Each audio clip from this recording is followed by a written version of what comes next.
네, 안녕하십니까. 깡센클럽 강재훈입니다. 지난주 금요일 같은 경우는 이제 미증시의 급락이라는 부분에 따라서 국내 증시도 낮게 하락 출발하는 모습을 보여줬다가 되는데, 개인들의 매수세 이 부분이 상당히 좀 강하게 유입되는 그런 케이스인데, 이 부분이 일부 제약바이오를 중심으로 해서 강한 상승으로도 연결되는 모습을 보여줬기 때문에 그런 부분에서 지수 자체가 하락을 제한적으로 나타내면서 마감이 되는 그런 모습을 보여줬다가 됩니다. 다만 이제 시장에서 그동안 이제 3월 달에 이제 바닥을 만들고 꾸준하게 올라오는 과정에서 실질적으로 이제 고가 대비해서 뭐 하락이 단기적으로 또 크게 떨어졌던 과정이 또 없었기 때문에 이런 부분을 볼 때는 시장에서 이제 윗자리로 강하게 갈 만한 모멘텀이 나오면 괜찮겠지만 그렇지 못하다면 시장에서 윗자리에 또 막혔다 이렇게 되는 케이스이기 때문에 여기서 이제 시장에서 어떤 모멘텀이 좀 더 나올 수 있을 것이냐 또는 국내 증시가 해외 증시와 차별화될 수 있는 요건이 있을 것이냐 이 부분이 좀 중요하다고 봐야 될 것 같은데 그런 부분이 없다면 시장 자체는 당분간은 윗자리에 막힌 상태에서 어느 정도 변동성이 높은 시장에서의 등락이 나타날 수밖에 없다. 이렇게 보셔야 될 것 같습니다. 자, 지난주 금요일 날 시장 체크하면서 이번 주 하나씩 또 체크를 해보도록 하겠습니다. 자, 지수를 보게 되면 지수는 이제 2.04% 하락한 2132포인트로 마감이 되는 모습이었는데 실제로 장 초반에는 이게 2080포인트대까지 떨어지면서 중요 가격대까지 내려온 모습을 보여줬다 됩니다. 그래서 2080포인트라는 라인대가 앞전에 갭으로 정도 반등이 나왔었던 그런 자리가 되기도 하고 시장에서 박스권 주봉으로 볼 때 박스권 자리의 중간마디가 되기 때문에 중요한 가격대에서 지지를 받았다 정도 보시면 되겠죠. 다만 이제 거래 대금이 여전히 많은 그렇게 있었는데 외국인이나 기관이나 양쪽 다 동반 매도를 하는 그런 모습을 보여줬다 됩니다. 그래서 수급적인 부분에서 사실 이제 앞전에 시장에서 상승을 할 때는 어느 정도 빠진다 하더라도 연기금에서 든든하게 시장을 받쳐주는 그런 흐름이 있었다고 하는데 최근 들어서 실질적으로 지수가 2200선 왔다 갔다 할 때는 연기금에서 매도세가 꾸준히 이어진 모습을 보여줬다가 되죠. 그래서 시장에서 받침을 어느 정도 해줄 수 있는 중심 투자자가 없다는 부분에서 개인들의 매수세가 시장을 받치긴 했는데 이 개인들의 매수세가 계속해서 시장에서 강세로 갈 수 있을 거냐 이 부분이 좀 중요할 것 같습니다. 그래서 어느 정도 든든한 투자자 받쳐주는 수급이 없다는 부분에서는 시장에서 변동성이 커질 수 있다까지 생각하셔야 될 것 같고요. 그다음에 선물 같은 경우는 하락을 좀 더 크게 나타내면서 마감이 되는 모습이었습니다. 그래서 선물 쪽에서는 2.76% 하락한 모습이었는데 이 부분은 동시효과 들어갈 때 이제 투신권에서 대규모의 매도를 했다 이렇게 되는 케이스인데 그러다 보니까 외국인들이 이제 만기가 끝나고 나서 이제 6천 계약 정도의 매수를 보여줬다가 됩니다.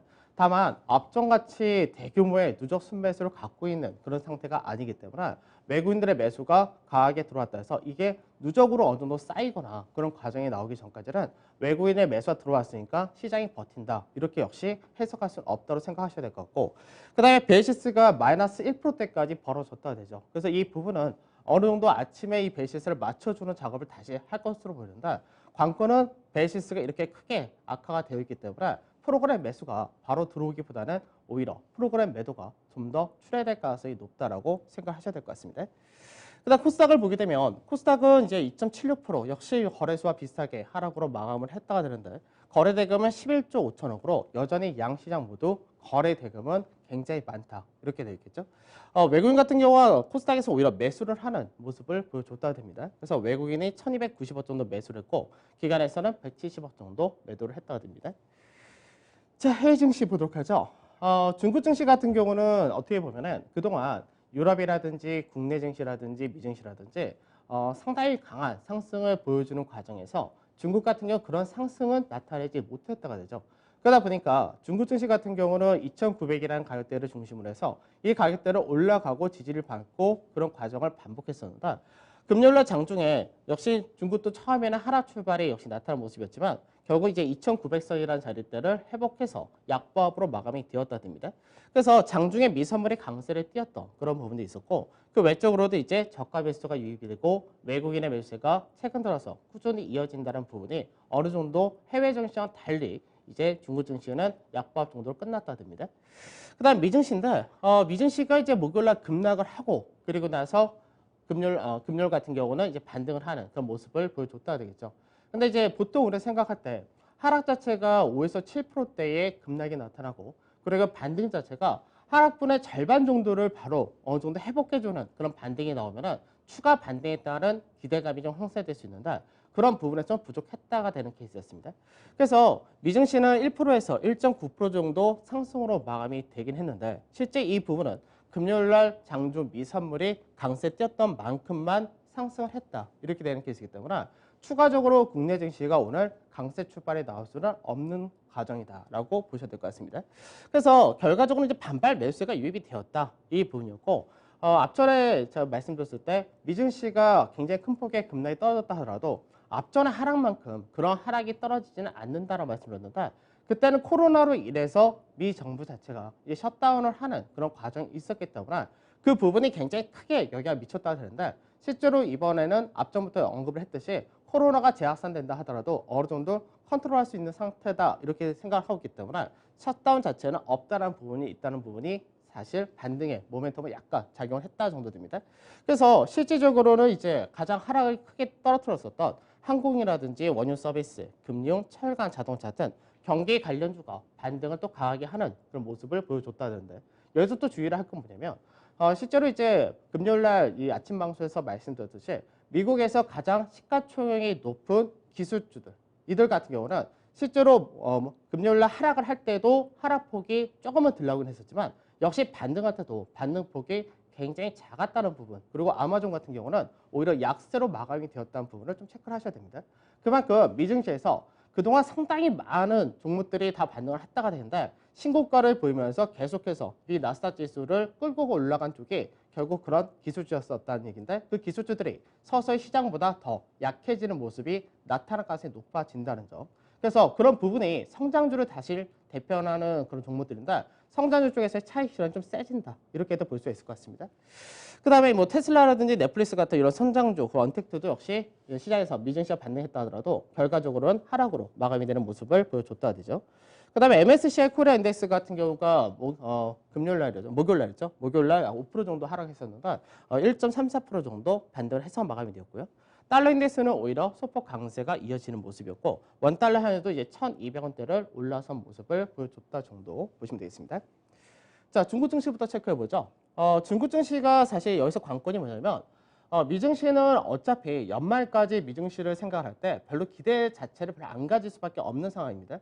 우선은 뭐 9월 달부터 본격적으로 미국에서 재선이 시작이 되겠지만 미국 같은 경우는 재선 시작할 때 트럼프 대통령이 재선이 안 될 경우 이 가능성이 현저히 높아진 그런 상태인데 재선이 안 된다고 할 경우는 예전에 인하했었던 법인세라든지 이런 것들 일부 어느 정도 올린다가 되어 있기 때문에 그렇게 될 경우는 미 증시의 밸류 부담이 굉장히 높아진다 되고 그리고 아무래도 재선을 앞둔 선거를 앞둔 불확실성이 높아지기 때문에 미 증시는 사실 별로 기대가 안 된다 됩니다. 그래서 국내 증시가 차별화를 되기 위해서는 우선적으로 중국 증시 자체도 차별화를 하는 그런 과정이 좀 필요하다가 될 수 있는데 우선 중국 증시는 상가 패턴에서의 중간 마디 자리를 지지난주 돌파, 지난주 지지 테스트를 받는 그런 모습을 보여줬기 때문에 여기서 추가적인 경제 지표가 개선되느냐 여부 이런 것들이 좀 중요하다 이렇게 보시면 될 것 같습니다. 다만 중국도 갑자기 이제 코로나 재확산세가 또 확대된다 이런 식으로 또 언급이 계속해서 되고 있기 때문에 그에 따른 우려감도 있고 그리고 경제 지표가 이제 오늘 사이에 산업 생산의 여러 가지 실물 경제 지표가 발표되는데 거기서 좀 더 긍정적 효과가 나와서 차별화될 수 있느냐 이 위치다 정도 생각하시면 될 것 같고 추가적으로 중국 증시 현재 밑으로 크게 떨어질 자리는 역시 없는 케이스는 동일하다 보시면 되겠습니다. 자, 그 다음에 미증시 한번 가죠. 미증시가 사실 이번에 하락의 주 요인이 뭐냐라고 하면은 코로나가 재확산됐기 때문에 하락을 했다 이게 아니라고 말씀드렸었죠.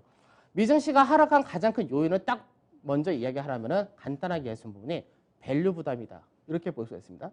앞전 같은 경우는 시장에서 급락을 하고 급반등할 때 밸류로 따지니까 너무나 비싼데 그 당시는 왜 밸류가 무시가 되느냐? 시장 자체가 연속성 있는 추세가 있었을 때는 밸류가 굉장히 적용이 잘 되지만 시장에서 급변동이 나타날 때는 밸류, 특히 퍼 같은 경우는 적용하기가 어렵다라고 말씀드렸었는데 문제는 미 증시가 작년의 종가, 올해의 고가 라인 때까지 S&P도 올라오다 보니까 다시 어느 정도 증시가 코로나에 대해서 빠졌던 부분을 회복했다가 되겠죠. 회복하니까 결국 시장에서 다시금 밸류에 대해서 논란이 일어날 수밖에 없는 그런 케이스가 되는 겁니다. 그러다 보니까 미증시가 우선은 위에서 고가를 만들고 지난주에 결국 장대 음봉 하락가 나타났다가 됩니다. 그러면 장대음봉이 나타난 상태에서 이 라인대를 바로 올라갈 수 있는 모멘텀이 형성이 되어서 위로 가면은 추가적인 상승이 가능하다 될 건데 현재는 그렇게 강하게 올라갈 만한 모멘텀이 과연 있을 거냐 이 부분이 중요하다 되겠죠. 근데 미국에서 추가적인 부양책도 다음 달이나 예상이 되고 있고 임상실험 결과라든지 뭐 여러 가지도 다음 달 예정이 되어 있기 때문에 실제로 6월 말까지가 특별한 이벤트라든지 모멘텀이 부족하다 이렇게 되는 케이스입니다. 그래서 우선은 실제로 미증시가 최근 들어 가파르게 올라왔던 추세 라인 때는 살짝 지지가 된 그런 모습이 되긴 하는데 현재 이 구간대에서 단기 매물이 상당히 발생했기 때문에 이 라인대를 넘어가지 못한다면 겨우 추세를 이탈할 가능성이 높다 이렇게 봐야 될 것이고요.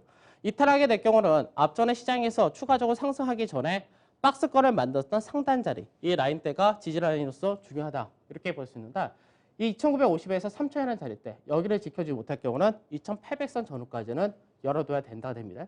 2800이라는 선이 무슨 의미냐면 시장에서 저점 대비 상승폭의 38.2%라는 기술적 조정을 받을 수 있는 라인대까지가 열릴 수 있기 때문에 그런 부분에서 좀 더 시장에서 강하게 위로 갈 수 있는 모멘텀이 없다가 되면은 결국 그 다음에는 조정이라든지 이런 부분이 단기적인 가격 조정 그리고 기간 조정 이 두 개가 같이 이어져야 되기 때문에 그런 부분에서 지금 1차적인 한 번의 가격 조정이 나타났다고 그 다음에 기간 조정도 최소 필요하다는 생각을 또 하셔야 될 것 같습니다. 자, 나스닥도 보도록 하죠. 나스닥 같은 경우도 이제 고가를 만들었다.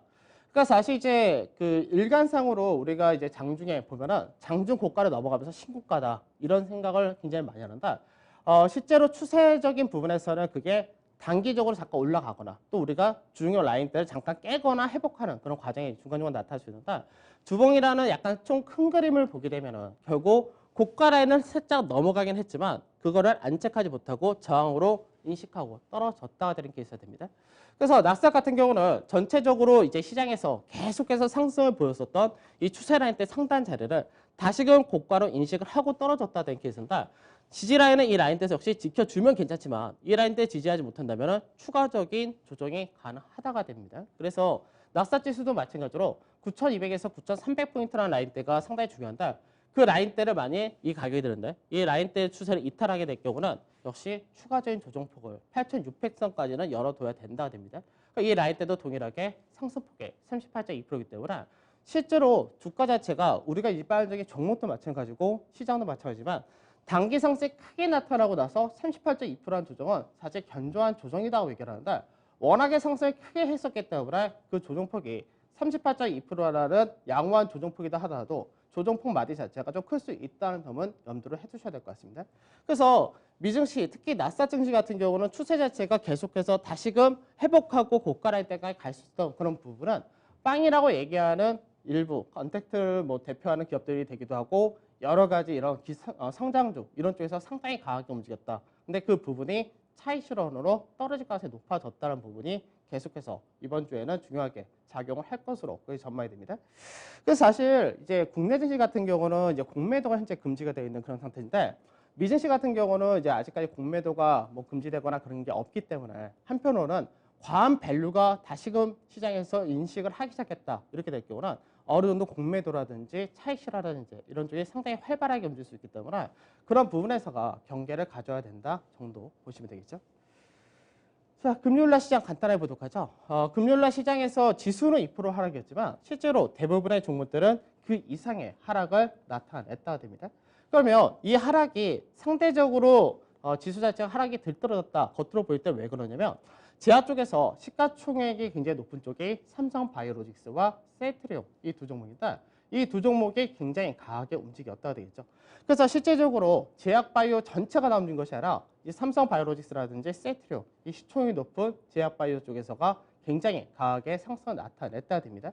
그래서 이들 같은 경우는 또 한편으로는 국내 증시가 아까도 말씀드렸듯이 공매도라는 게 없죠. 그래서 사실 성장주라는 쪽들은 원래가 고평가를 잘 받습니다. 왜냐면 성장이 앞으로 더 좋아질 거다. 이런 모멘텀만 붙으면은 실적이라든지 이런 거 상관없이 계속해서 움직인다는데 사실 그동안 이런 성장주들이 고평가를 받을 때마다 한 번씩 제동을 걸었다가 된 쪽이 어떻게 보면 외국인들이나 기관에서의 공매도 이런 부분이 한 번씩 제동을 걸었었는데 현재는 그 부분이 없었다는 부분에서 상당히 더 강한 상승을 보여준다 됩니다.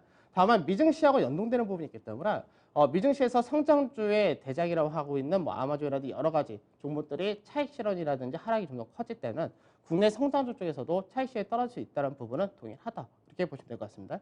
그래서 전반적으로 볼 때는 어떻게 보면 언택트 관련이 강세에 뛰었다라고도 볼 수 있는데 지금 시장에서의 조정의 성격 자체가 언택트, 코로나에서 완전히 무너진다 이런 관점보다는 그동안 많이 올라갔던 만큼 밸류 부담에 따른 차익 실현이기 때문에 그래서 시장에서 언택트가 주도, 그 다음에 비언택트가 뭐 비주도 이런 식으로 나눈 것은 의미가 없을 것 같습니다.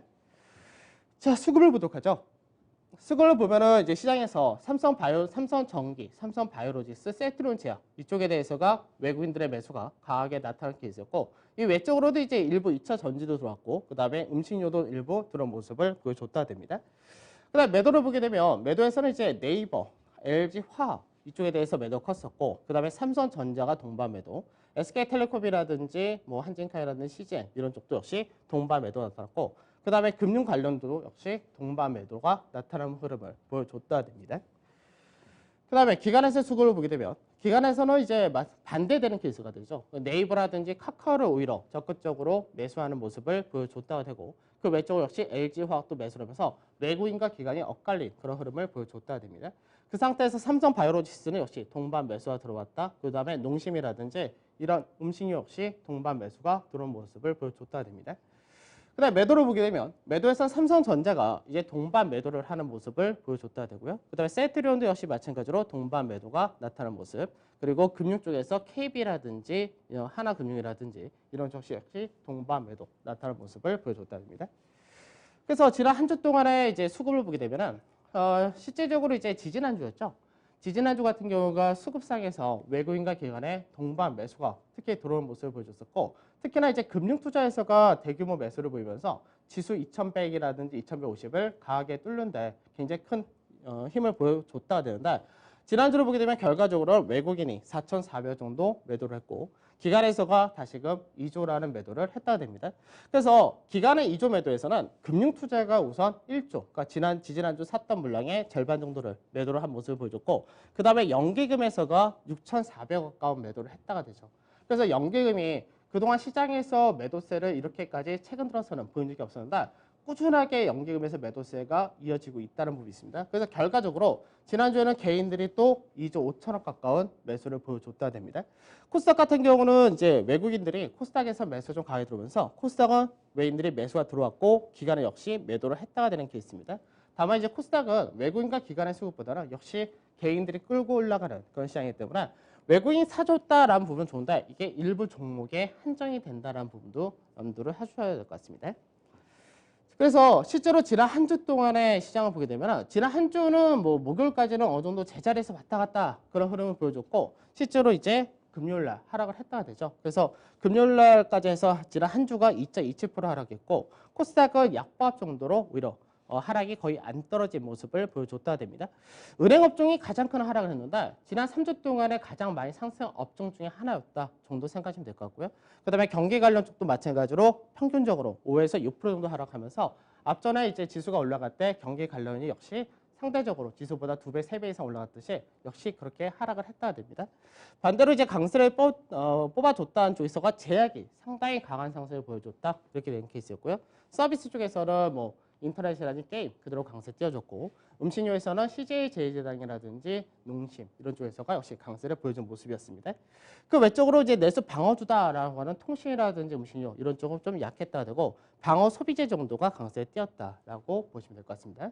코스닥도 마찬가지로 코스닥 지수는 이제 약보합으로 끝났다 하지만 코스닥에서 가장 시가총액 비중이 큰 쪽이 헬스케어 쪽이기 때문에 제약바이오 강세에 띄었다는 부분이 코스닥의 하락을 제한시켰다 되겠죠. 그러니까 전체적으로 보게 되면은 시장에서 언택트다라고 얘기하기보다는 일부 제약바이오가 굉장히 강하게 움직였다 정도 이렇게 보시면 되겠습니다. 자, 지수 한번 보도록 하죠. 지수를 보게 되면은 결국 이제 추세 라인대를 넘기지 못했다가 되는 케이스가 되겠죠. 그러니까 추세를 넘기지 못하고 이 라인대가 아무래도 이제 시장에서 예전부터 이어왔었던 박스권의 상단자를 했었기 때문에 그 박스권 상단을 이번에는 넘어가는데 부족했다가 되는 케이스입니다. 그러니까 시장 자체가 계단식으로 차근차근히 올라가게 될 경우는 이 라인대에서 어느 정도 넘어가고 소화하고 이게 좀 더 수월한데 이번 같은 경우는 굉장히 좀 가파르게 올라가다 보니까 이 라인대를 바로 뚫기에는 에너지가 좀 부족했다라고 생각하신 것이 좋을 것 같습니다. 그래서 실제로는 이 라인대에서 이제 숨고르기 좀 하고 저는 7월 달에서 8월 달 사이에 다시 이 라인대를 넘어가는 가능성이 높아진다라고 보이는데 우선은 시장에서 저점을 어디서 마무리를 하느냐 이 부분이 중요할 것 같습니다. 그래서 실제적으로 2080에서 2110이라는 내릴때가 일자 지지라인이다라고 말씀드렸는데 이 라인대는 전체 박스의 중간마디가 됩니다. 그래서 이 중간마디대를 지켜주느냐 이 부분인데 우선은 이제 가격적인 조정에서는 지켜줬다 하더라도 기간 조정이 좀 필요한 그런 케이스이기 때문에 아직까지 좀 더 확인하는 과정이 필요하다라고 보셔야 될 것 같고 특히나 시장에서 3주 연속해서 양봉을 강하게 뽑고 이제 한 주 정도의 음봉이 나타나는 그런 케이스이기 때문에 추가적인 숨고르기가 더 필요하다. 역시 동일할 것 같습니다. 그래서 1차 지지라인이 중요하고 지금 현재는 문제가 된 것이 국내 증시의 밸류가 비싸다 이런 건 없습니다. 다만 시장에서 과열이 약간 나타날 정도로 개인들의 신용도 많아졌고 워낙에 거래 대비 많이 형성이 되었는데 이 미증시가 조정을 받을 때 국내 증시가 조정을 안 받는다 이렇게 될 수 없기 때문에 그런 부분이 약간은 아직까지 좀 더 체크를 해야 된다 정도 체크를 보셔야 되겠습니다.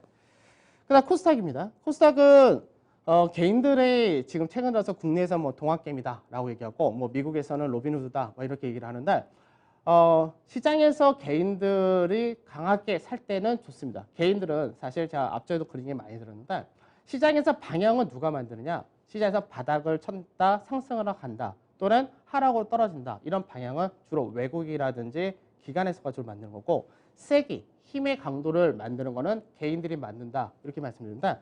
최근 들어서까지는 이제 외국인 같은 경우 선물에서 상방을 잡고 가졌고 그 연기급에서 시장에서 계속해서 매수를 받쳐줬었고 이런 과정이 있었는데 현재 이 둘이 좀 빠져 있는 상태이기 때문에 방향 자체를 어디가 좋다라고는 정해주지 못하고 있는 상태입니다. 그렇기 때문에 여기서 개인들의 세기가 계속해서 위로 갈 수 있는 만큼 저가 매수를 해줄 거냐 아니면 반대로 시장에서 하락이 떨어진 거에 대한 경계감을 해서 더 세게 떨어질 거냐 이 부분이 있습니다.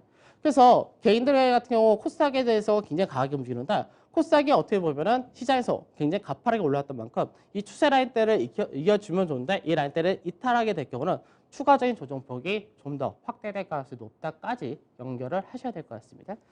개인들의 시험 비중이 너무 높다는 부분이 있죠. 자, 그래서 시장은 여전히 6월달 상고하죠. 이거는 그대로 유지를 하고 하반기 긍정적인 시각은 유지를 한다 됩니다. 근데 하반기 긍정적인 시각을 유지해가지고 시장에서 어디가 정말 좋은 위치가 된다 이런 타이밍이 될 때 살려면은 어느 정도 대비가 돼 있으셔야지 될 겁니다.